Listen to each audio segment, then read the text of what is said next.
So week 5 was a depressing week. I lost to Where's the Beef Brady because Le'Veon Bell didn't score 30 points Monday night, while the Steelers still beat my Chargers. So because I'm depressed, we will not be doing recaps, nor will we be doing power rankings. For the next 20 minutes, I will be talking about how we used to do fantasy football in the 90s. So please cue the music. And let's get started. You will see on the following slide a table of contents for how we will cover these exciting topics. As you can see, we have quite the agenda. First, I will talk about a brief history of fantasy sports dating back to the Roman times, when citizens used to draft gladiators and wild beasts to their fantasy teams. Next, I will talk about football in the 90s. What teams were good, what teams were bad.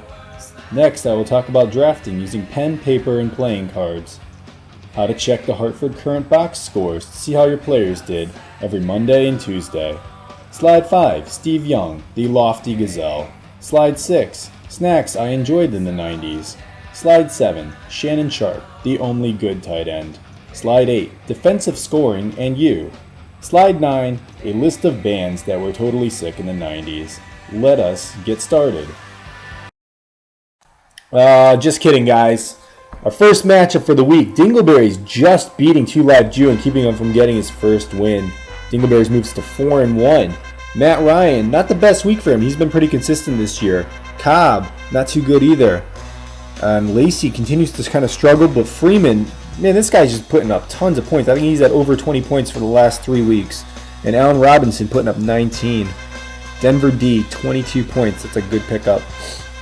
Sam Bradford finally having a good week. 19 points. But just falling short. A couple of his guys, Amari Cooper didn't do very much. James Jones put up a good amount of points. Forte, 16. And Rawls, who looked like crap last week, put up 22. And Emmanuel Sanders. This was just the better team winning. It wasn't like 2 Live Jew did that bad, and his luck continues to be terrible.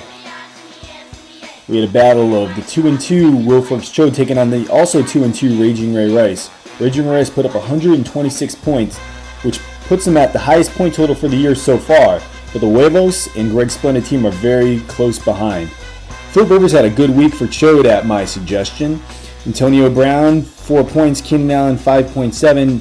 His 2 wide receivers just did not do too well. But Snead for New Orleans was a very good pickup, putting up 14. And Gates was back with a boom, 21 points, as many as the damn quarterback. As for Raging Rice, Carson Palmer continues to be great. Odell Beckham got hurt but put up 18 before. I think he'll be playing next week, hopefully for him. Larry Fitzgerald, 11 points. His team's just very consistent overall. And DeMarco Murray came back and put up 18. Looks good. And Allen Hurns, a very good pickup, 17 points. Our next matchup, Chip Kelly's Slaves took on Where's the Beef Brady. I thought my guys did pretty well. Russell Wilson was a little bit low. Demaryius Thomas, for the first time, didn't get a touchdown. But my running backs, Le'Veon Bell and Lewis, they've been on fire. And Cooks, he got some garbage time points, which I like. My 2 guys for Tennessee did not do very good. So Where's the Beef Brady? Tom Brady continued to be redonkulous. AJ Green and Baldwin putting up respectable 7s. Forsett went off, got 23 points late in the game, and Blunt did 7.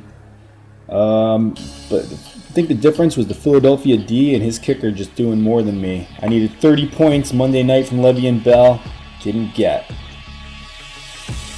So in this match, we had a shootout. Greg's Splendid team putting up 113. He probably wishes he was playing anyone else this week besides the Huevos, who put up 125. But the big story here, Jamal Charles went down with an ACL injury. He's out for the year. Hopefully Greg has a backup running back. If you don't trade me, I need wide receivers, man. I'll give you Ellington.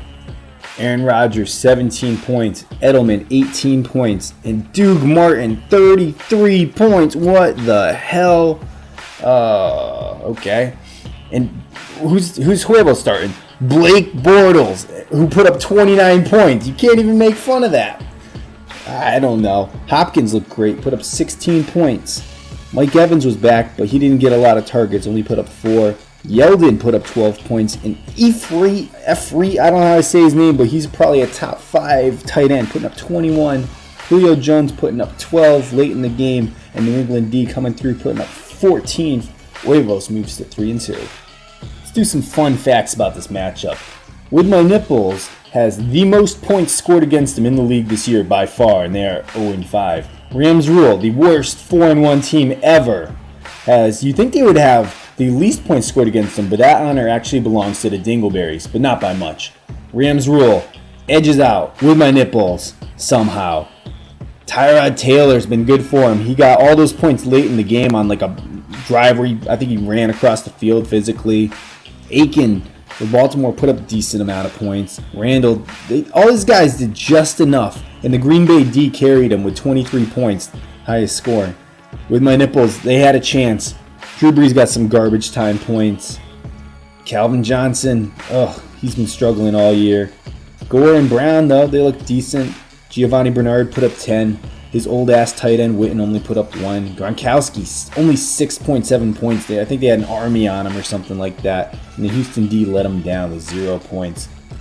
Oh, man, what can you even say? Rams Rule, he's just staying alive there. So that's our show. Playing Will Fork's show this week, so neither one of us is getting any fantasy advice. If your last name is Kelly, you owe me money. If your first name is Greg, you owe me money. Alright, best of luck to everybody in week